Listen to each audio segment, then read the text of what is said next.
The fallout growing from that interview with Prince Andrew, answering questions for the first time about his friendship with convicted sex offender Jeffrey Epstein. Eva Pilgrim has that story for us. Good morning, Eva. Good morning, Robin. This whole thing is highly unusual. It's rare you see interviews with the royal family in any circumstance, let alone on something like this. And this interview sparking an immediate firestorm. One UK paper calling the prince entitled and obtuse. Backlash this morning. Prince Andrew speaking publicly for the first time about his relationship with now deceased multimillionaire and convicted sex offender Jeffrey Epstein. Do I regret the fact that he has quite obviously conducted himself in a manner unbecoming? Yes.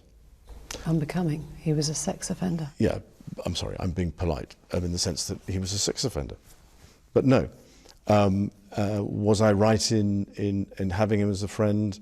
At the time, and bearing in mind this was some years before he was accused of being a sex offender, I don't think there was anything wrong then. Prince Andrew, Queen Elizabeth's second son and eighth in line to the British throne, telling BBC's Newsnight he has no regrets about his friendship with the businessman. Now, still not. The reason being is that the people that I met and the opportunities that I was given to learn, either by him or because of him, were actually very useful. In 2008, Epstein was convicted of soliciting prostitution from a minor. In 2010, just months after Epstein's sentence ended, the prince was seen in this video obtained by the Mail on Sunday, appearing in the doorway of Epstein's New York home. While he admits he stayed there for 4 days, he now says he came to end their friendship. But you were staying at the house of Yes. a convicted sex offender. It was a convenient place to stay.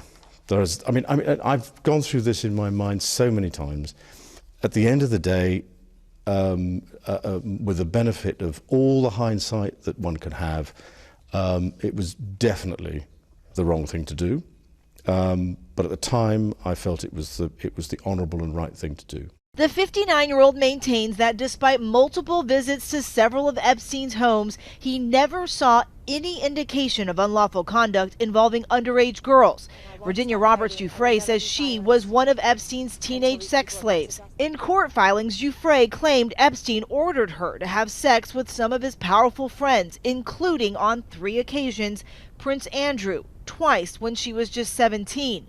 All accused have denied the allegations. You don't remember meeting her? No. The prince categorically denying he ever had sex with Giuffre. As for this now infamous picture of the two together, the prince says he doesn't remember it being taken and says it could be a fake. From the investigations that we've done, you can't prove whether or not that photograph is faked or not, because it is a photograph of a photograph of a photograph.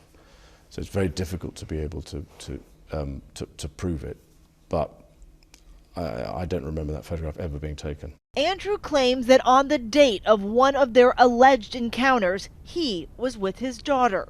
On that particular day, I was at home. I was with the children. I'd taken Beatrice to a Pizza Express in Woking for a party. Why would you remember that so specifically? Why would you remember a Pizza Express birthday and being at home? Because going to Pizza Express in Woking is an unusual thing for me to do. A very unusual thing for me to do. She was very specific about that night. She described dancing with you and you profusely sweating, and that she went on to have bath, possibly. There's a slight problem with the sweating, because I have a peculiar medical condition, which is that I don't sweat, or I didn't sweat at the time, because I had suffered what I would describe as an overdose of adrenaline in the Falklands War when I was shot at, and it was almost impossible for me to sweat. And it's only because I have done a number of things in the recent past that I'm starting to be able to do that again. Now, one person coming to Prince Andrew's defense, his former wife, Sarah Ferguson, writing on social media, "I am with him every step of the way." Robin. Eva, thank you very much. And joining us now is Emily Maitlis. She is the presenter for BBC Newsnight who conducted that interview with Prince Andrew. Emily, thank you very much for joining us this morning. We know that these accusations Thank you. These accusations against the prince have been around since about 2015. Why do you think he decided to do the interview with you now? My sense is that there were plenty of things that Prince Andrew wanted to be talking about, whether it was his work with digital entrepreneurs, his charitable work, his royal duties, and he wasn't able to get on with any of that, whilst the questions surrounded him in terms of his friendship with Epstein and indeed some of his own sexual conduct. So I think when we saw the death of Epstein in August and saw the scale and breadth of his exploitation, his abuse, we started hearing from many of the girls at the time, the women, coming forward and telling their stories for the first time. There was an intensification. Certainly there was a sense that it was something that he wanted to address, and to be fair, he put himself through a full hour of scrutiny. It was no holds barred, there were no red lines around what we were allowed to ask, and I think he felt that if he submitted to fairly intensive, rigorous questioning from Newsnight, then it would clear the air and allow him to start talking about other things once and for all. And you did. You were very direct with him and asked him questions, many questions that people wanted answered. But there is a question. Did the Queen, did she approve of her son sitting down for this interview? Do you know? I wasn't told that directly, but I was told when we discussed it that he would have to seek higher approval, permission, and we waited 12 hours probably until that approval came. So my sense is that if he was Prince Andrew and he was seeking approval from on high, it's hard to imagine who else that would come from if not from the Queen herself. Certainly the fact that we filmed in Buckingham Palace, in the South Drawing Room, right by the investitures. This is the Queen's entrance. This is the marble hall where a lot of the knighthoods, the awards are given out. It's hard to think that we would have been allowed to conduct that interview right in the heart of Buckingham Palace if Her Majesty the Queen hadn't, if not given permission, at least approved. You'll remember Diana, Princess of Wales interview a couple of decades ago. Now that wasn't done anywhere near the palace. It was done in secret. It was done in a hotel far away, or away from London.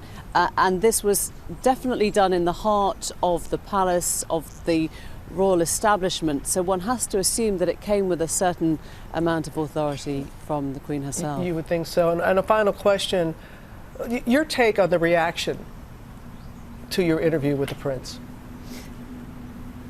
It's been quite overwhelming, to be honest. It's been, as you can imagine, quite a weekend. That we've been on a sort of adrenaline high at the moment, and I think there has been a lot of poring over what he's said and what he meant and all the new information that's come out. I mean, this was the extraordinary thing for us. The level of detail he went into, the new threads, the new leads, the places that he's sort of sent us for sort of further inquiry or investigation. But my sense is that when people step back from this and say, actually, what you got here was something remarkable, because you'll know as well as I do that we speak to a lot of bland interviewees over the course of our morning's work, our evening's work, a lot of people who are PR'd to distraction so that they say nothing, they reveal nothing, their whole intention of coming on is to give very little of themselves. And I think people might step back from this when the headlines have died down and say, well, you got Prince Andrew, the Duke of York, at his most authentic. He might not always have used perfect words. I think there's probably some language in that interview he himself has pointed to that he would do differently if it were again. But you definitely got an unvarnished interview.